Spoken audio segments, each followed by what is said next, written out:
Баршаңызға қайырлы күн. Бүгін біз сіздермен өте дәмді, жұп-жұмсақ панкейк әзірлейтін боламыз. Ол үшін жұмыртқаның ағы мен сарысын ажыратып аламыз. 3 жұмыртқа қажет болады. Толық мөлшері төменде көрсетілген. Осылай ажыратып алып жасайтын болсақ, біздің панкейкіміз өте жұп-жұмсақ болып шығады. Сарысына сүтті, қантты, ұнды, қопсытқышты және де сұйық майды қосамыз. Жақсылап араластырамыз. Мөлшері описаниеда көрсетілген, көріп алыңыздар сол жерден. Енді бір қалыпты болғанша миксерлейміз.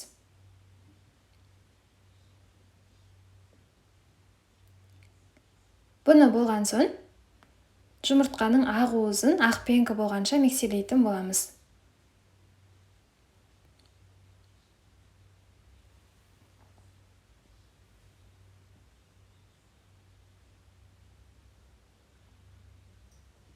Енді осыны екі салманы бір-бірімен жақсылап араластырамыз.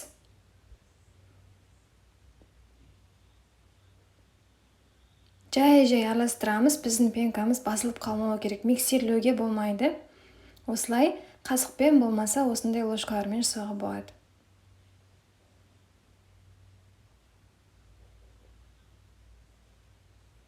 Осы арқылы біздің панкейкіміз пышный, жұмсақ болып шығады. Міне жай-жайдан құйып, осылай бетінде осындай көпіршіктер шыға бастаған уақытта кер жағына алмастырамыз. Екінші жағы өте тез піседі.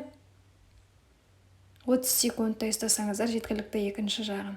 Жұп-жұмсақ өте дәмді болып шығады. Міндетті түрде істеп көріңіздер. Егер рецепт ұнаса, лайк басып, комментарий жазуды ұмытпаңыздар.